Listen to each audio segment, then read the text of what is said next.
Olá, aqui é Felipe Oliveira, eu estou aqui para te ajudar a vencer os desafios da era digital.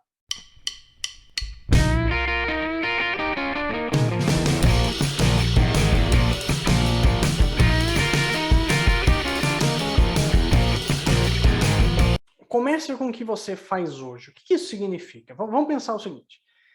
Imagina que você entra numa empresa, tá? Não importa qual seja o segmento, mas você entrou numa empresa hoje, como um coach, como um líder, não importa. E aquela empresa não surgiu agora, certo? E ela não tem cargos que surgiram do nada, né? Aquela empresa tem uma estrutura já criada, uma rede de processos, vários serviços, seja serviços que são providos para o cliente ou para o fluxo que entrega serviço para o cliente. Você tem diversas estruturas, você tem tecnologias já aplicadas, você tem resultados específicos em algumas partes da empresa, resultados que são bons, alguns que são ruins. Você já tem toda uma organização fundada, estabelecida, e processos já criados, independente da qualidade desses processos, tá? E cada uma dessas coisas surgiu com um determinado propósito. Mesmo que esse propósito não esteja mais sendo atendido hoje, ou precise mudar, essas coisas surgiram para resolver determinados problemas e surgiram principalmente conforme a organização foi sendo criada. E querendo ou não, isso trouxe a organização até aqui. Então, a não ser que você entre numa empresa que está falindo, ou que está perdendo muito dinheiro e precisa desesperadamente de ajuda, tá? Você está entrando numa empresa que adquiriu bons resultados em diversos aspectos, ela está viva ainda, tá? Então, não dá para a gente chegar numa empresa e simplesmente falar que está tudo errado. Ou chegar numa empresa e falar que tudo que está sendo feito ali não deveria estar sendo feito dessa forma, tá? Você vai ter vários problemas, você vai ter conflitos, você vai ter resistência, você vai ter um comportamento que não vai ser positivo para a gestão da mudança. Tá?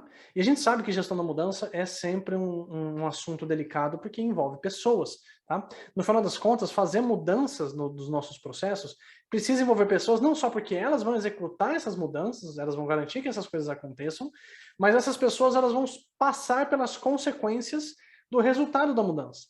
Independente se as consequências são boas ou ruins, elas que vão ter que garantir que aquele processo novo aconteça, elas que vão tomar as decisões no dia a dia, que vão fazer com que aquilo se mantenha, se estruture e se solidifique dentro do ambiente que a empresa se situa hoje.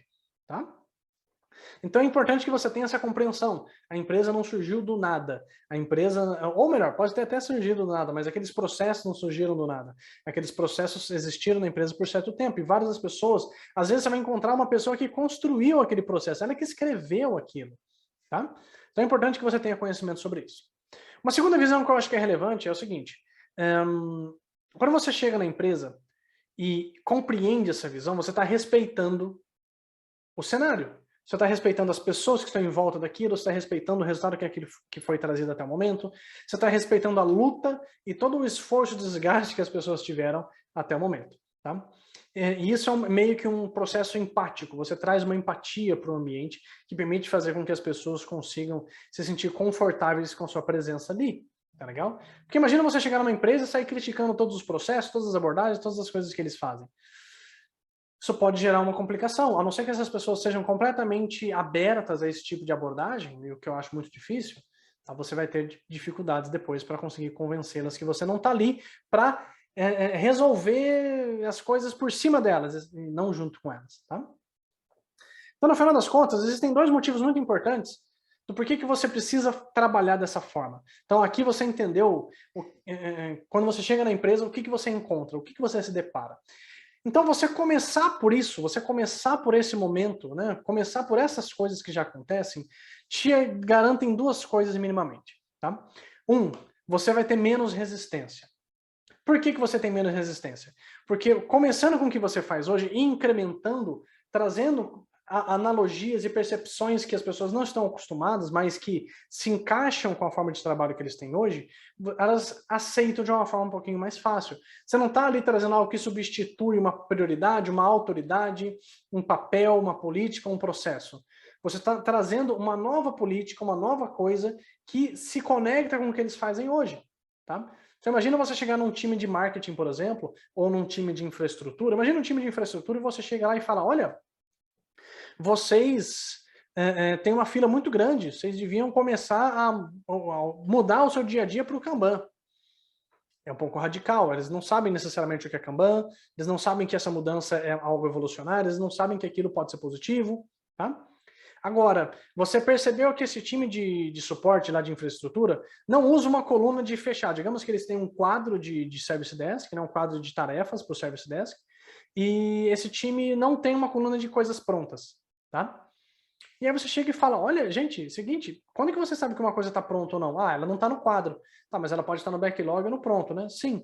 Será que não faria sentido vocês terem uma coluna de pronto para dizer que, olha, aquilo está fechado? Né? Ou então, se digamos que você tem cards que estão em validação ou prontos para validação, mas existe uma coluna só, que é validando, ou validação, ponto. Pessoal, qual card que está sendo validado e qual está esperando o cliente validar? Não sei, Felipe. Putz, então, vocês acham que a gente deveria separar? Pô, talvez. Então vamos tentar?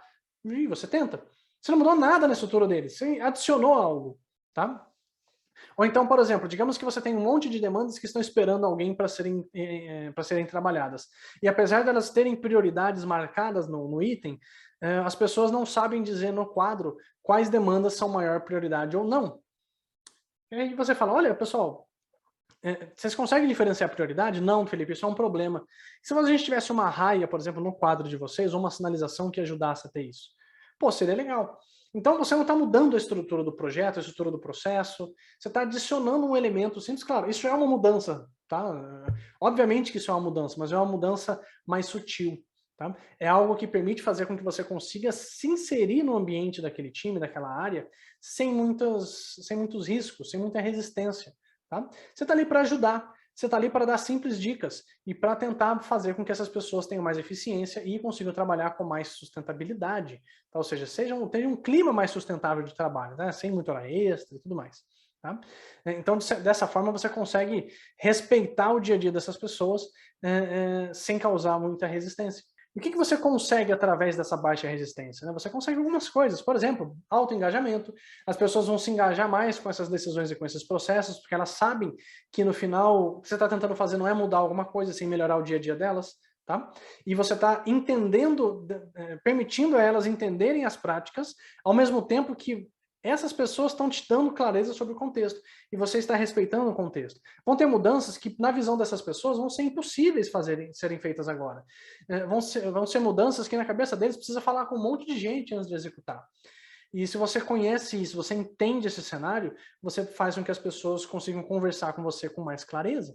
Um segundo ponto que é muito relevante quando a gente pensa em começar com o que você faz hoje é que, assim, mesmo que os processos atuais tenham suas falhas, tenham seus gargalos, eles carregam uma sabedoria de experiência mesmo, a experiência das pessoas, um histórico, tá? Uma certa resiliência que é importante.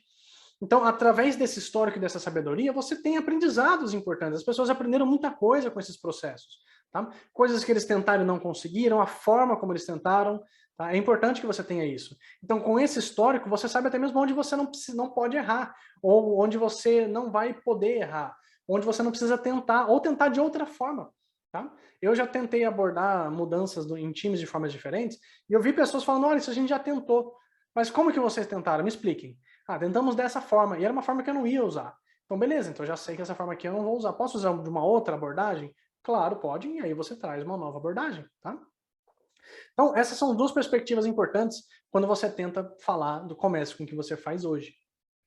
Um ponto relevante é que, assim, dentro das empresas existe, muitas vezes, uma certa insegurança de alguém roubar o cargo de outra pessoa, de alguém expor problemas, de alguém trazer dificuldades. E no final, você entendendo que a existência desses papéis e como que esses papéis se relacionam, você entende a importância deles e principalmente como cada pessoa vai reagir a um comportamento seu, a uma mudança sua. Tá? Conhecendo essa visão, conhecendo como que essas pessoas vão se comportar, como serão essas abordagens, você começa a trazer uma perspectiva um pouquinho mais suave.